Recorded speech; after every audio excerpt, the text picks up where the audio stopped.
Qu'est-ce qui t'a le plus marqué, le plus surpris, le plus touché durant cette visite ? C'est la place qu'il y a pas vraiment beaucoup de place dans les bidonvilles. C'est émouvant que des gens doivent vivre dans ces environnements. Comment voir des gens comme nous, enfin des humains quoi. Moi, ce qui m'a le plus touchée dans cette visite, c'est justement de se rendre compte à quel point les gens peuvent être en situation de précarité. On est justement dans une filière santé sociale et ça nous permet de nous rendre compte à quel point vraiment les gens ils peuvent souffrir. Mais au final, je me rends compte que c'est ces personnes-là qui sont les plus intelligentes, entre guillemets, parce qu'ils savent se débrouiller avec les besoins de la nature. Voir que des gens peuvent vivre dans si peu de mètres carrés. Commencer à l'intérieur, le confort. Ouais, le manque de confort surtout. Ouais, le manque de confort. Les bidonvilles hors du territoire africain. Je savais pas que ça pouvait exister. De voir dans quel milieu vivaient les gens pauvres. Ce qui me choque aussi énormément, c'est le fait qu'il y ait des différences, c'est-à-dire que peut-être à 200 mètres de là, il y a des villes avec des gens très riches et des bidonvilles à côté avec des gens qui souffrent et qui se débrouillent comme ils peuvent.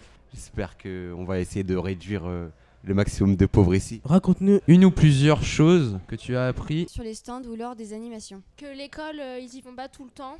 Il y avait vraiment pas le nombre, la quantité d'eau qui était nécessaire à une survie normale.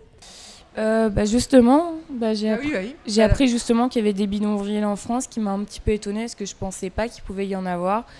J'ai appris aussi comment ils peuvent faire à manger, comment ils se débrouillent, les conditions de vie, des fois qui sont pas toujours faciles, justement les toilettes, la douche, donc aussi les conditions, l'hygiène, donc ce qui m'a particulièrement marqué. Voilà.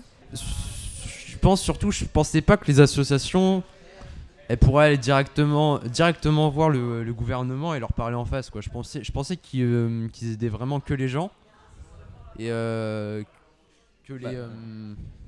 le gouvernement quoi, ils s'en occupaient pas plus que ça. Moi ce que j'ai appris, je remercie une élève, Marie, qui m'a fait découvrir de nouveaux fruits et légumes que je ne connaissais pas. À l'entrée, il y a un endroit où il y a tous les déchets, ça m'a marqué aussi les toilettes et la douche. C'est un truc qui m'a marqué. Et que donc ils avaient pas des douches comme nous on peut avoir chez nous. Oui, ou des toilettes, c'est pas... Bon moi et Jiré, on a pu visiter le stand du Secours catholique. Que c'est à cause du commerce que les gens ils sont affamés, plein de choses comme ça. Et j'ai appris que en Afrique, l'eau n'était pas toujours potable et pas courante, et que la première chose que pensait à faire un Français quand il s'est réveillé, c'était de se laver, mais c'était pas forcément la même chose pour un Africain. Je trouve que c'est pas, je sais pas. C'est pas fermé, Je pense pas que ce soit possible de vivre comme ça normalement. Ouais. J'ai rien à rajouter là-dessus. En quoi ton regard a évolué sur la question du mal logement dans le monde ? Ça m'a carrément touchée, j'imaginais pas que c'était possible ça m'a vraiment touchée et maintenant dès que je verrai un bidonville, je penserai à ma visite et du coup je serai beaucoup plus attentive aux conditions de vie et après j'ai appris plus de choses, je saurai pourquoi, comment ils vivent, même avec les enfants. Oui, en France, on n'imagine pas ça comme ça. Voilà. On imagine que toutes les personnes habitent dans des appartements ou dans des maisons. Alors, c'est vrai que ça nous choque un peu plus. En Afrique, un peu moins quand même, ou en Amérique du Sud, ça nous choque un peu moins. Parce qu'on entend parler. Alors qu'en France, c'est vrai qu'on n'entend pas du tout parler. C'est vrai. Un dernier message à nous faire partager. Il faut faire plus attention aux gens qui habitent dans les bidonvilles. Et puis, voilà.